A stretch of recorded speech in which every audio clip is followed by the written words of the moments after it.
തെളിച്ചമേകാൻ പൊൻപുലർക്കാലം വെളിച്ചമാകുമ്പോ നുറുങ്ങുവെട്ടം പക്ഷിപരാഗം തെളിച്ചു കാട്ടുമ്പോ വരുന്നു ദൈവം മനസ്സിനുള്ളിൽ തിളക്കമേകിടാൻ തരുന്നു ധ്യാന പ്രകാശമാർക്കും വിളക്ക് വയ്ക്കുമ്പോൾ നുറുങ്ങുവെട്ടം ഇറങ്ങിടട്ടെ ഹൃദന്തമെല്ലാം യുഗപ്രകാശത്താൽ മറഞ്ഞിടട്ടെ മനാന്ധകാരം യുഗപ്രസാദത്താൽ നുറുങ്ങുവെട്ടം.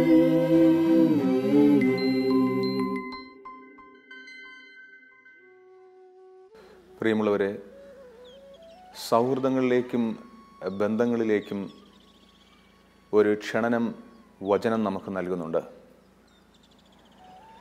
ഈശോ കാനായിലെ കല്യാണ വിരുന്നിൽ പങ്കെടുക്കുമ്പോഴാണ് ഈ ഒരു മനോഹരമായിട്ടുള്ള ചിന്ത നമ്മളുമായി പങ്കുവയ്ക്കുക. അവിടെ വെള്ളം വീഞ്ഞാകുന്നുണ്ട്. എന്നാൽ ഇതിനേക്കാൾ വലിയൊരു അത്ഭുതം അവിടെ നടക്കുന്നുണ്ട്. നമ്മൾ ശ്രദ്ധിക്കാതെ പോകുന്ന ഒരു അത്ഭുതമാണത്. ഈ വെള്ളം വീഞ്ഞായി കഴിയുമ്പോൾ ഇത് രുചിച്ചു നോക്കിയതിന് ശേഷം പ്രധാന കലവറ പ്രമാണി മണവാളനെ നോക്കി പറയുന്ന ഒരു വാക്യമുണ്ട്. എല്ലാവരും മേൽത്തരം വീഞ്ഞ് ആദ്യം വിളമ്പും, ഉന്മത്തരായതിനു ശേഷം മോശമായതും, എന്നാൽ താങ്കളാകട്ടെ നല്ലത് ഇതുവരെയും കരുതി വച്ചു. ഈ ഒരു വചനത്തിനകത്ത് സൗഹൃദങ്ങൾക്കും സ്നേഹങ്ങൾക്കും വൈവാഹിക ജീവിതത്തിനും ഇനി സന്യാസത്തിനും വേണ്ട 3 കാലഘട്ടത്തെക്കുറിച്ച് പരാമർശമുണ്ട്. ഒന്നാമതായിട്ട് പറയുക, എല്ലാവരും മേൽത്തരം വീഞ്ഞ് ആദ്യം വിളമ്പുമെന്നാണ്. സൗഹൃദം തുടങ്ങുമ്പോൾ, ബന്ധങ്ങൾ ആരംഭിക്കുമ്പോൾ, സന്യാസം ആരംഭിക്കുമ്പോൾ, വൈവാഹിക ജീവിതം ആരംഭിക്കുമ്പോൾ ഏറ്റവും നല്ല വീഞ്ഞ് നമ്മൾ വിളമ്പുകയാണ്. ഏറ്റവും നല്ല ഊഷ്മളതയുള്ള സ്നേഹവും സൗഹൃദവും പ്രേമവും കരുതലും ക്ഷമിക്കാനുള്ള ശീലവുമൊക്കെ ഉണ്ട്. എന്നാൽ കാലം കുറച്ച് കടന്നു കഴിയുമ്പോൾ നമ്മൾ മോശമായിട്ടുള്ളത് വിളമ്പും എന്നാ പറയുക.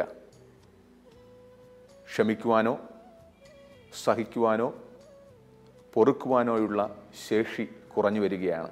ആ വീഞ്ഞിൻ്റെ വീര്യം നഷ്ടപ്പെട്ട് അത് പച്ചവെള്ളത്തോളം പോരിമയുള്ളതായിട്ട് മാറുകയാണ്.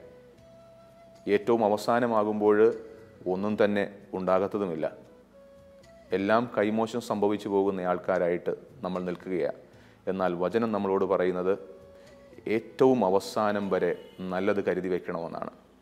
ഒരു സൗഹൃദത്തിനും പ്രണയത്തിനും വിവാഹത്തിനും സന്യാസത്തിനും വേണ്ട ഏറ്റവും നല്ല കാര്യം, ഏറ്റവും നല്ലത് തുടക്കത്തിൽ എന്നതുപോലെ അവസാനം വരെയും കൂട്ടിക്കൊണ്ടുപോവുക.